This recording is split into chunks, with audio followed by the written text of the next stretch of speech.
All right, hello and welcome back. It's your boy Hank Hackerson at Hank Hacks Hackers, your favorite network and system attacker. And today we're continuing on with our junior pen tester pathway, and we are looking at the network security module in the junior pen tester pathway, and specifically the protocols and servers room. I will disclose that I am still at the farm. And if you watched the last video on IMAP post port scans, you heard all the ducks in the background most likely. So I do apologize if you hear some animals randomly in the background or some screaming children or something. This is a pretty active environment that I'm in, and I'm here because I am dog sitting a brand new litter of puppies that were just born a couple of days ago. So it's been a crazy couple of days, and I missed one day of posting because of it. I wanted to make sure that I did every single day posting, but I actually fell short, and I wasn't able to post on Friday, February 16th, because of just all the commotion that was going on. So I think this video that you see is probably going to come in on Saturday the 17th or maybe Sunday the 18th, and yeah, so that kind of bums me out that I actually wasn't able to maintain the consistency streak, but and I'm not trying to make excuses or anything. It's just that it's been a crazy couple of days. So we are going to just continue. I'm going to do my very best to record as many as I can tonight so that I can kind of get ahead of the schedule while all the craziness happens, and hopefully get back on the consistent route. So protocols and servers is the room that we are in today. If you are studying for your pen tester or junior pen tester, or Pentest Plus, which is the main big room right here, if you're studying for any of these things, or the security analyst, or ethical hacker, all of that stuff, I do invite you to like, subscribe, and turn on the notification bell, and maybe even drop a comment. Two things happen when you do any of those activities. The first thing is that you actually help the community and you help our channel so that we get a little bit more favor with the YouTube algorithm and try to expand the community and find more awesome people just like you. But the second part, which is the more important part, is that when you like and comment, sometimes the feed that you have on YouTube actually shows the videos from this channel. But especially if you actually subscribe and turn on that notification bell, then you actually get notified when a video comes out from this channel. And all we talk about is security analyst and cybersecurity and penetration testing, ethical hacking. That's the entire purpose of this entire channel. So if you're studying for any of those certifications, then all of these videos are directly applicable to you, your examinations, and even your day-to-day activities when you get a job in cybersecurity. So I do welcome you to like and subscribe and follow and all that good stuff. It'll be a win-win situation if there ever was one. And it would be lovely to have you as a part of our community. All right, without further ado, let's jump into the introduction of this room, which goes through some key protocols, the HTTP, FTP, POP3, SMTP, IMAP protocols, which are all pretty fundamental to networking and cybersecurity. And we're going to be looking at it from the lens of the cybersecurity analyst and a penetration tester, obviously. So it's not just a networking conversation. It's more so, how do these things apply to finding vulnerabilities and trying to find ways inside of networks and inside of systems. Each task is going to be about each protocol to help us understand on the low level, and what it usually is hidden by an elegant GUI, which is a graphical user interface. We're going to talk about using the above protocols as a simple Telnet client to fully understand what the GUI client is doing under the hood. Our purpose is not to memorize the protocol commands, but rather to get a closer look at the protocol while it's actually working, so you kind of just understand what's going on. And then, of course, we're going to talk about the insecurities, because that's why we are here. That is the whole purpose of cybersecurity and ethical hacking and penetration testing. We're looking at it as the perspective of the penetration tester and the ethical hacker. So we want to see what is going on with these protocols and what makes them secure/insecure, how we can attack them, so on and so forth. So let's jump into the first one, which is Telnet. Telnet, in its most simple form, is an application layer protocol that's used to connect to a virtual terminal on another computer. Using Telnet, we can log into another computer and access its terminal or the console to run programs, start processes, perform administration tasks remotely, right? That's the whole purpose of Telnet. It's pretty simple and it uses clear text.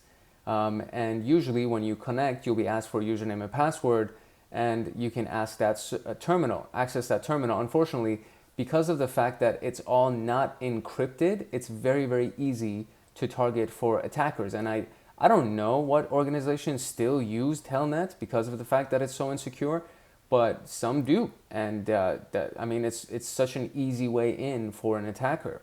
So it connects on port 23, and it's not open on the target VM that we're looking at. So we're just kind of talking about it, I guess, philosophically or theoretically. The example that we see below is connecting to Telnet D, which is a server.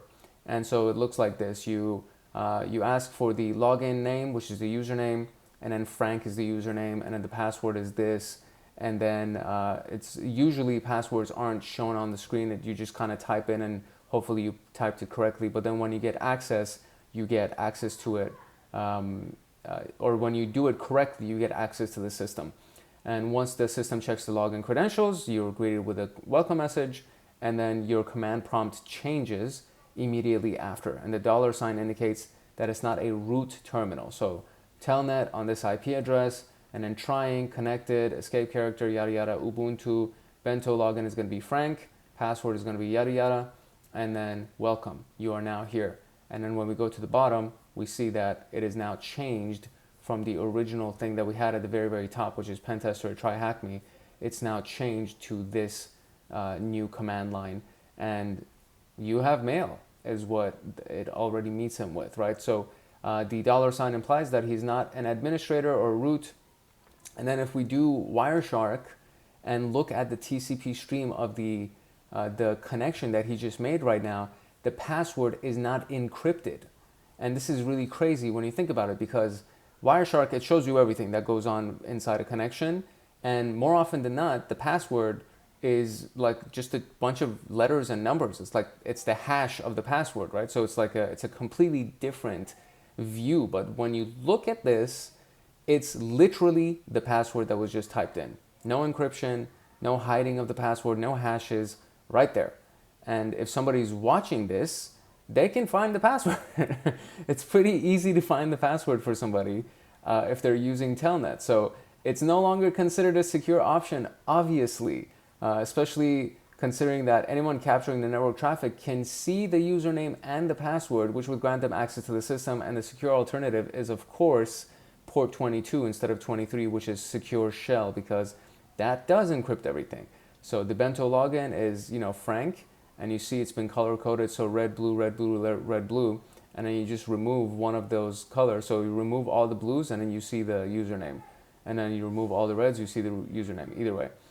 So which port is Telnet? It is port 23, and that is the answer to this. So Telnet is not secure. It shows everything in clear text.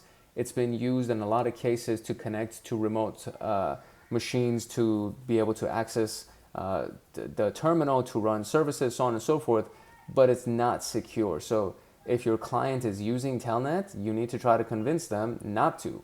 Or if you want to run an exercise and you want to see what's an easy way in, if you can see if their Telnet port is open, you can run Wireshark or Burp Suite or something like that and capture traffic from there. And next thing you know, you have their username and password. So Telnet, very, very basic protocol, really old protocol, one of the originals, but it is not secure. So just keep that in mind. Clear text, not secure, Telnet. That's all you need to know.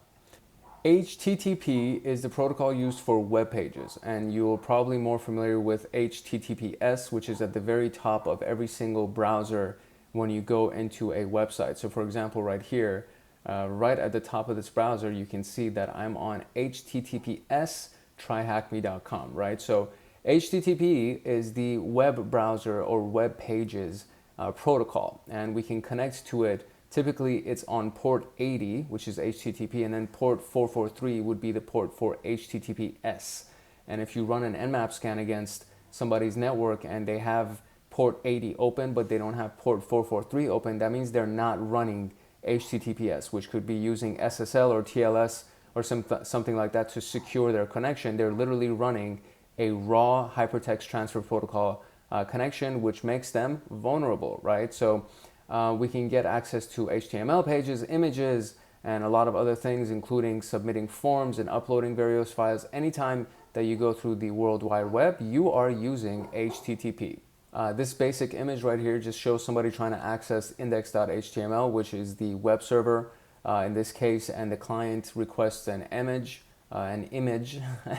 logo.jpg, and the web server sends it. So they send a GET request, which is an HTTP request. They send a GET request, meaning give me some information from index.html. The web server responds, and here's index.html.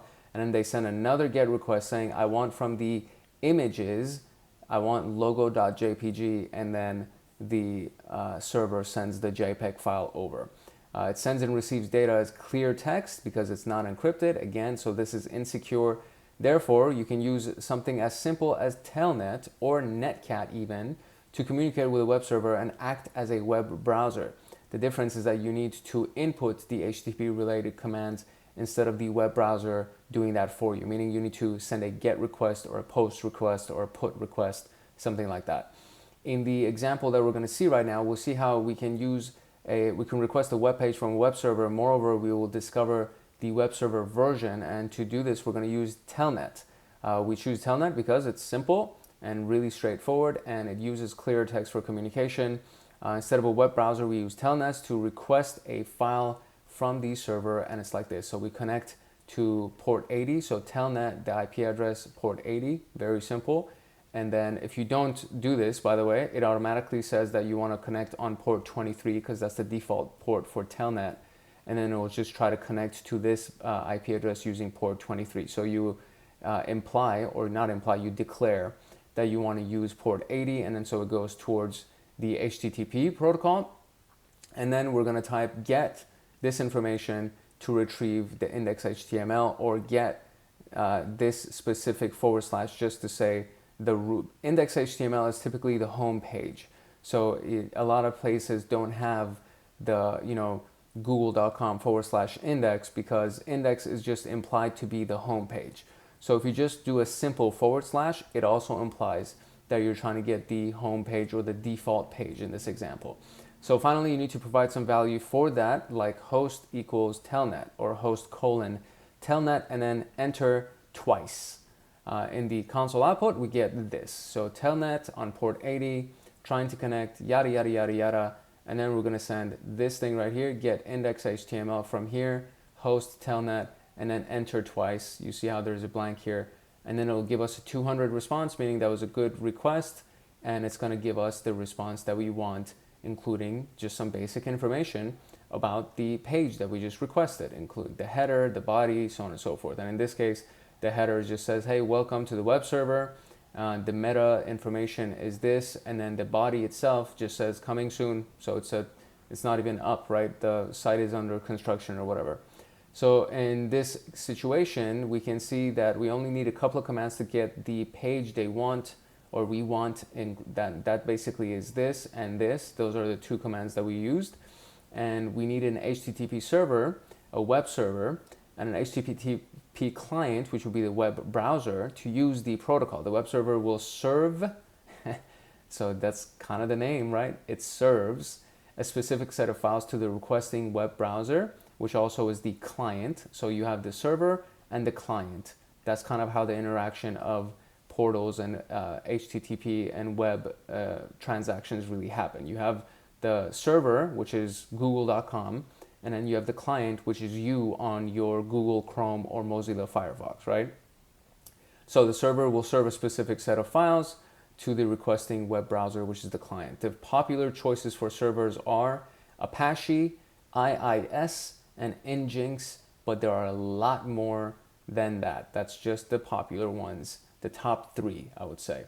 Apache and Nginx are free and open source software. However, IIS is closed source software and requires paying for a license. There are many web browsers available at the time of writing. These are just some of the main ones. There's a lot that's available. There's the Brave browser that actually uses, I think, the Tor Onion protocol. There's the Onion browser itself directly. So there's a lot of browsers that exist out there. These are just the really, really popular ones. So now we're going to launch the attached machine, which I've already done. And then we're going to connect to the port 80 of this particular IP address. And so let's see what we can get. So there's the port 80 connecting, HTTP, yada, yada, yada. It doesn't even give us a username and password. I wonder if we need the username and password. Maybe it's Frank? So it's trying to connect. Maybe I need to press enter again. Oh no, you know what? I need to send the information that they're asking for, which is, we're gonna say get index, can I type this? Get /index.html HTTP 1.1, press enter, there we go. All right, we got it. So there it is, and now it says 400 bad requests. So we got a bad request here, and we can't get access to the thing. So what am I missing? Retrieve the file, flag THM. So that, oh, you know what? I made the wrong request. So here's what we're supposed to do. We're going to do telnet one more time, and then I'm going to do that, and I'm going to say get flag.thm, and then I'll do HTTP 1.1. Let's see if that works. That is also a bad request. So let's see what is missing in our request here. Okay, so such a simple error, but I mean, even the smallest error can cause a bunch of grief for you. So the entire time prior to this, I was using a lowercase get. So not this one. I think it was, so basically prior to this, I was doing capital G but lowercase et, and then it immediately would give me an error. I'll show you actually. So let me just get this flag real quick, and then I'll show you exactly what I did wrong, so that you know that you don't make the same mistake that I made. But okay, so like this, we can just end it, and then let's go here, and I'll just show you what I did, right? So the original command was fine, because I would use telnet, port 80, perfectly fine. We got here, no problem. And then I would do this, right? So I would do flag.thm and then HTTP 1.1. And all of this is great, except my get right here needs to be all caps. And so as soon as you do this, it just gives you an error. It's like a bad request because it's case sensitive. So the next part was that I did this, and then I was like, okay, get is fine, and I'm gonna do flag.thm is fine, HTTP 1.1 is fine, press enter, and then I forgot to put the next piece, and it still gave me a bad request. And the next piece is that you need to declare a freaking host. That's really it. So get flag.thm, HTTP 1.1, enter, host is telnet, enter, and then press enter one more time, and now you have a correct response. So this is so basic, and it's really funny because I can pull off some really advanced tasks, but then it comes down to some basic ass instructions right here, and I lose it, bro. Okay, but anyways, we got it. We got the result, and now you know what not to do. So very, very simple, right? Right here, it even says it. It's capital get, and then everything else is the same. So if you want to make a post request, it needs to be a capital post. If you want to make a put request, capital put. So the capital part is very, very important for this. And then the next part that's really important is that once you press enter and you do this part correctly, you press enter and it still doesn't give you anything, but it puts you on the next line. And what you need to do is declare your host, which needs to be telnet, and then you press enter again and it doesn't do anything. So you press enter a second time, and then it actually sends your request through. So that is how you get the HTTP done on Telnet. So now let's talk about FTP, which is the File Transfer Protocol.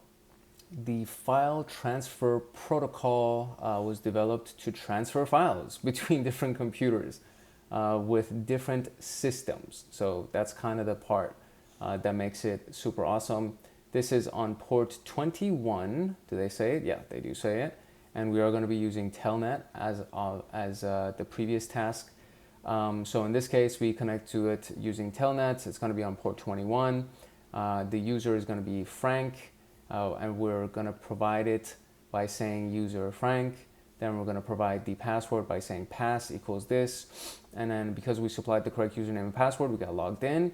And a command like stat can provide some additional information. Syst information shows information about the system of the target, which is Unix in this case, and then passive switches the mode to passive. And it's worth noting that there are two modes for FTP. You have active and passive. In active mode, the data is sent over a separate channel originating from the FTP's port 20. And then in passive, the data is sent over a separate channel originating from the client's port on 1023. So on the active mode, it's coming from the server's port 20. On the passive mode, it's going from the client's port above, which is port 23. Port above port number 23. So I guess so it would be anything above 1023 is what they're saying. So the command type A switches the file transfer mode to ASCII, while type I switches it to binary. However, we can't transfer a file using a simple client such as Telnet because FTP creates a separate connection for file transfer. So Telnet, very similar, except we just declare port 21.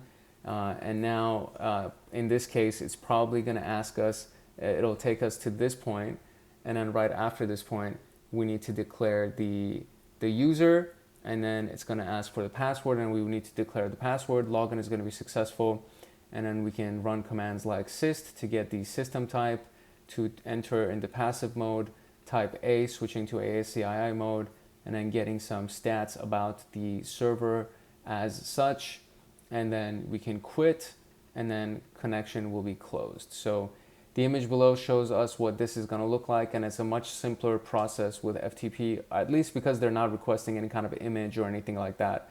It's just a simple, you want to connect, and then the connection comes back to you. Considering the sophistication of data transfer over FTP, let's use an actual FTP client to download a text file. We only need a small number of commands to retrieve the file. After logging successfully, we get the FTP prompt, and then we execute various commands. We can use ls to list the files, and then we switch to ASCII, and then finally get file name, which is a request, an HTTP request, and it's going to be to get the actual file name. So FTP on this right here, instead of Telnet, we just use FTP now. And then when we do that, we're going to, name is going to be Frank, password is going to be that, and then login is successful, and it gives us the FTP command line right here. And then you can just do a list command, and it shows you everything that's inside this thing. And then you can do the ASCII command to switch it to ASCII mode, and then get the readme.txt, and it'll actually get it for you. And then you can do, what is it? It says entering passive mode, so that it can get that, opening binary mode, and then 9 bare line fields. File may not have transferred correctly, transfer complete, and then exit. So FTP servers and FTP clients use the FTP protocol. There are various FTP server software that you can select from if you want to host your own file server, and there is some examples right here. And then you have for FTP clients, in addition to the console FTP client commonly found on Linux, you can use an FTP client with a GUI such as FileZilla. I've actually used FileZilla a lot before when I was building websites, and it's super useful and very, very, very simple to use. And it looks like Windows Explorer, like a file explorer, or the what is it? The Finder. Yeah, I think that's what it's called on a Mac. Yeah, it's called a Finder on a Mac. So it's very basically just like a file explorer, and except now you just transfer files back and forth between a web server and your computer, your machine. So because FTP sends the login credentials along with the commands and files in clear text, FTP traffic can be a very easy target for attackers. using an FTP client connects to the virtual machine. I keep wanting to say voicemail when I see VM. So connect to a virtual machine and recover our flag. So I'm just going to do FTP, and then I'm going to connect to the VM that we have up here. Just going to copy that, go here, and we're going to paste that. We're going to enter, and so the name is going to be Frank, and the password is D2XC9 capital C G capital D, and login has been successful. We are now here. LS, is there a flag on here? There is. So FTP flag. So what I want to do, do I need to, can I read it? I wonder if I do a cat command, FTP underscore flag. I wonder if that'll read it for me. Or what, I mispronounced that. Okay, invalid command. So we can't use cat. I guess we can probably try to use the same thing that they did here, where they did a, so we're going to switch to ASCII, switching to ASCII mode, and we're going to do get the FTP underscore flag.thm, and files received to transfer complete. Where is the file though? So that's what I want to know. So, okay, I'm just going to exit the connection here, and I'm going to do an ls. Oh, there it is. So it's in my actual folder. So very good. Okay, so now I can do cat FTP and read that, and there it is. Okay. So, okay, that was pretty easy. That was simple, straightforward.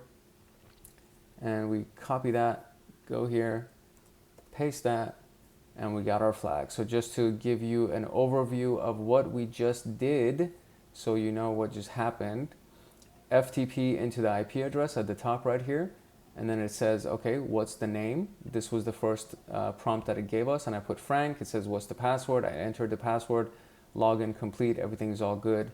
I did ls to list what was inside the server, and these are the three that came back, and then we have FTP flag.thm that we wanted. And so I just basically tried to cat that, meaning to concatenate or whatever. I just tried to print it onto the screen, but it didn't accept it. So I thought I was maybe because I misspelled it. So I did it again with the correct spelling, and it still didn't accept it. So then I just followed the instructions in the lab, in the commands that were in the upper section right here. So we switched to ASCII mode, and then we did get FTP flag.thm, and it downloaded it on my actual local machine on my attack box. And then right here, so 226 transfer complete, everything's all good. So I exited using the exit command, and then I did ls inside of my actual machine, and it shows me the file right here. And then now I can run cat to print it onto the screen, and there is the flag. So very, very simple, very easy, straightforward. And I mean, there's no further explanation, I don't think. That's basically what we needed to do. That's all we needed to do. So now we are going to move on to SMTP, which is the Simple Mail Transfer Protocol. All right, Simple Mail Transfer Protocol, as the name implies, it's one of the most used services on the internet still today.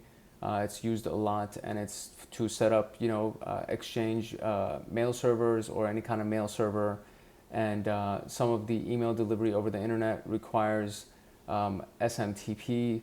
I mean, Gmail, I think, also does SMTP, but you're doing it through a third-party vendor, so you don't really get to set any of that up. But you can actually, there are options for the advanced options of Gmail where you can connect it to the SMTP server of your own, or the POP3 server of your own webmail, and you can get access to the email that comes through your info@yourdomain.com, and it'll send that directly to Gmail so that you can access your email through the Gmail GUI instead of having to set up a separate GUI. So mail submission agent, the mail transfer agent, mail delivery agent, and the mail user agent. And so that's basically kind of what it looks like. So the mail user agent ends up being the two people, right? Their user agents or their computers or their, Outlook or whatever. And then there's the mail server agent, which is the server, right? And then you have the mail transfer agent, which is basically what goes through the cloud itself. And then you have the mail delivery agent, which is just another server. And so this is the outbox. Essentially, the mail server agent is the outbox. Transfer agent is just the process of it being transferred to the other person's inbox. and then they get to view it on their computer. So better explanation probably is an email client would be the mail user agent. It has an email message that's going to be sent.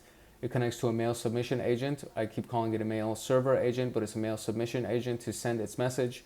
The MSA receives the message, checks for any errors, and then transfers it through the server, commonly hosted on the same server. The mail transfer agent sends the message to the MTA of the recipient, and now it can act as a mail submission agent.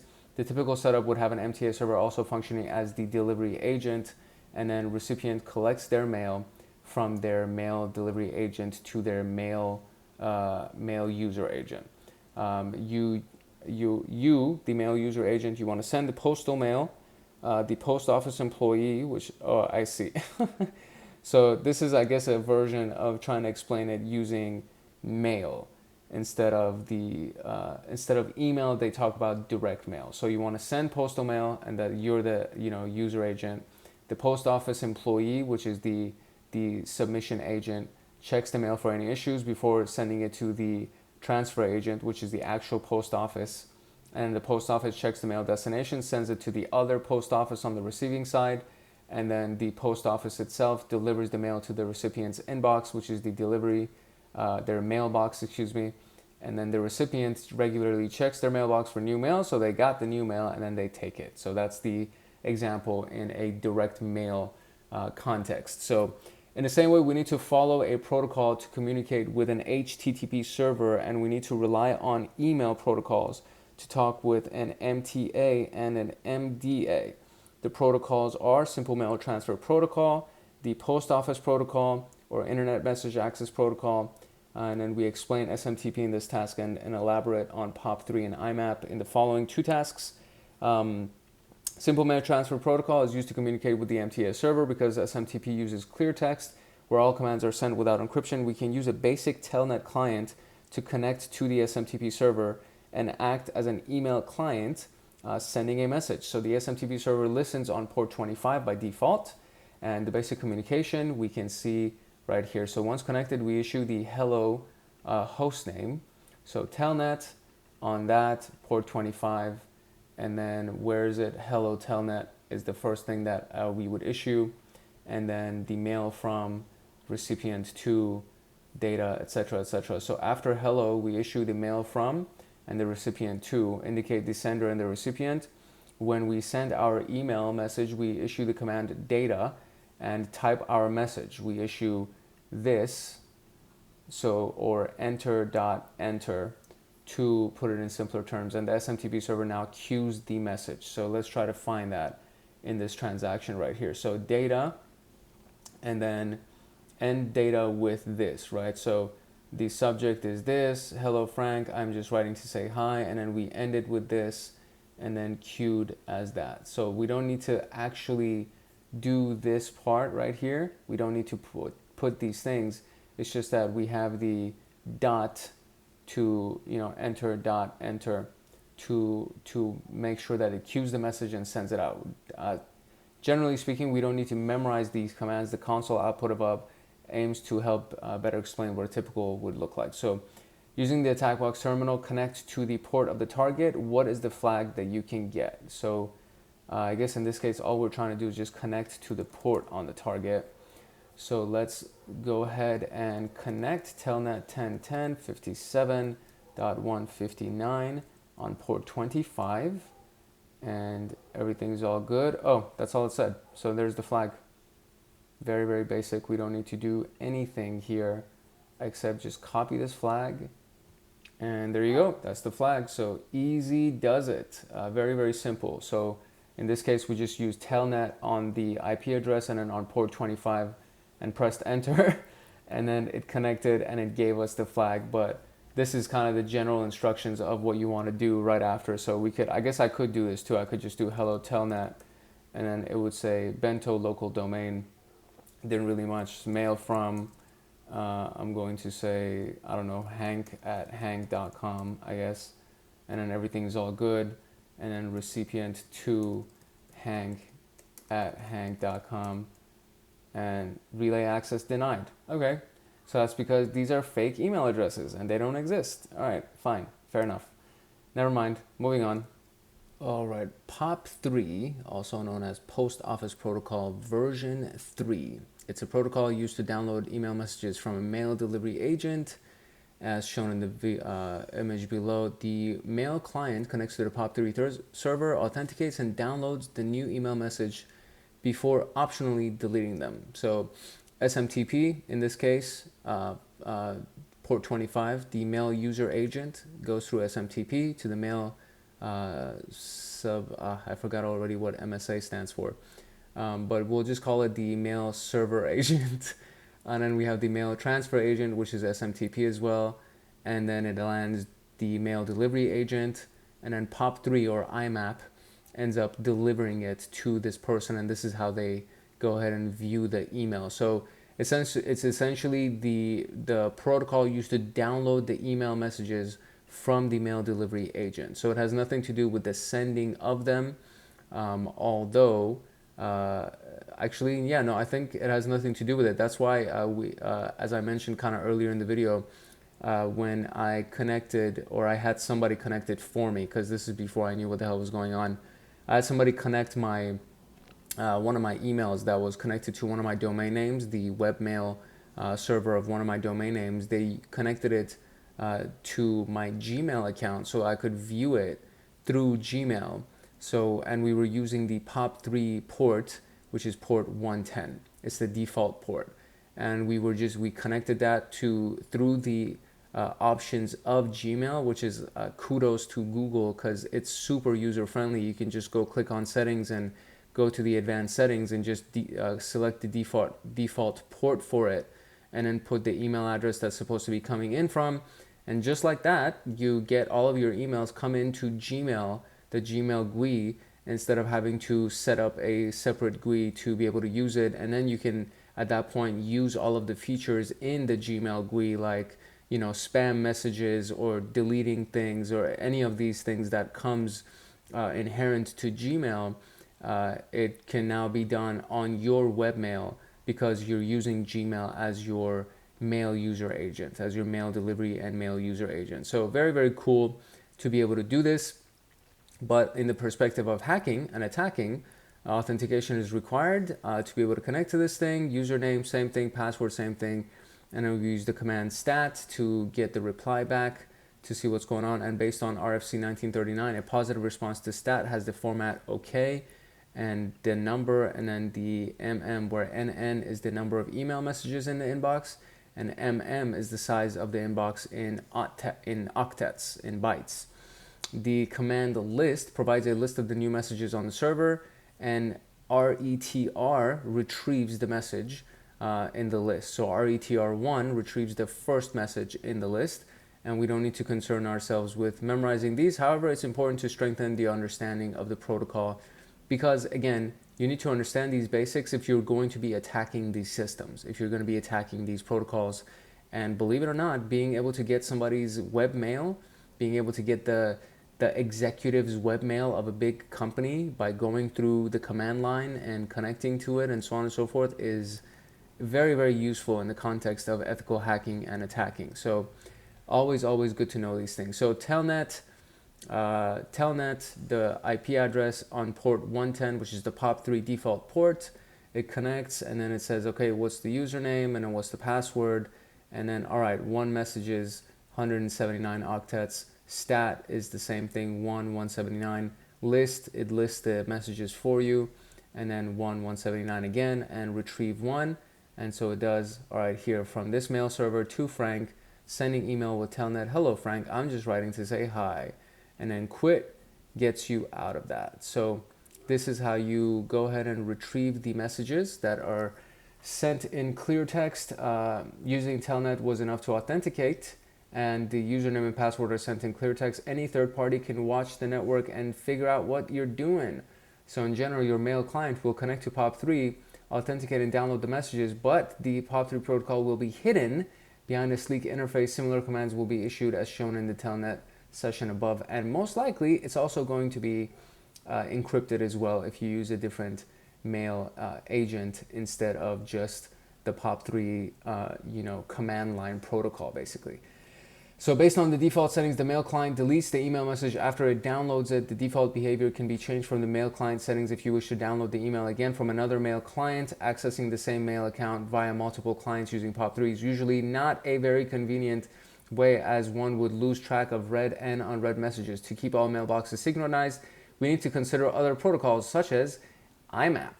So we'll be talking about that in a little bit. So connect to the VM on the POP3 port, authenticate using these things. And what is the response to stat? And then how many messages are available to download using that? So let's do it. So we're going to do Telnet and 10, 10, 57, 159. And it's going to be on 110, which is the POP3 port. It says, hello there. And so far, so good. So now I need to say the user, I need to make sure it's caps lock, user is Frank, and the pass is D, is it the same one? It is, so D 2XC, oh, you can even see this on the screen, that's crazy, bro.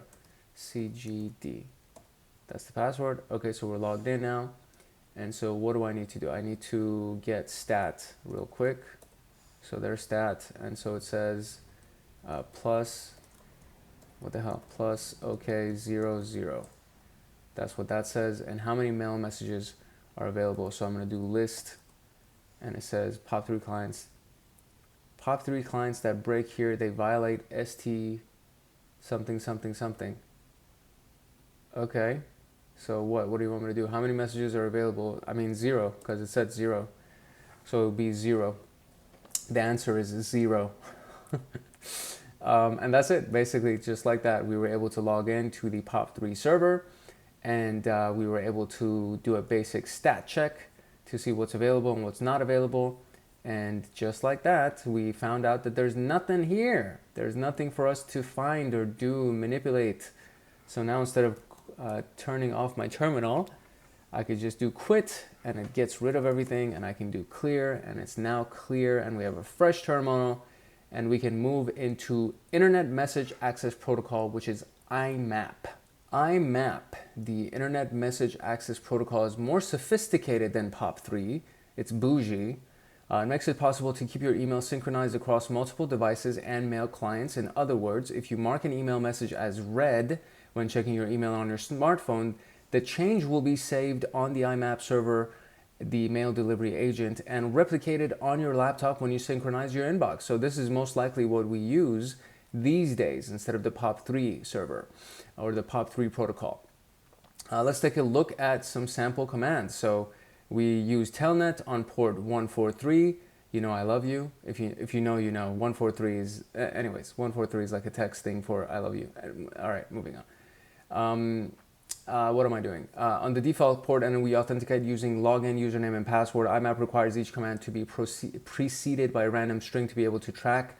So we can add C1, then C2 in command, and so on and so forth. Then we listed our mail folders using list. So here are the commands: telnet, IP 143, connecting, so on and so forth. OK, and then thread OK, OK, OK, OK. And then where do we put our username and password? Did I miss that part already? Escape character, OK capability, thread references, IMAP is ready, copying for distribution. Here we go, C1, login, Frank, the password, and then OK, everything's all good. Contact your mail administrator, check configuration errors, and then we say OK, login, OK is C1, so that's the response to that. Now C2 is list, so it's going to list what's going on, and this is looking at the different folders, right? So inbox trash, inbox drafts, inbox templates, and inbox sent. And then you also have the unmarked, which is hatch children, and that shows you. So C2, okay. So it basically starts it and ends it with the same random letters. And then C3 for command number 3, examine the inbox.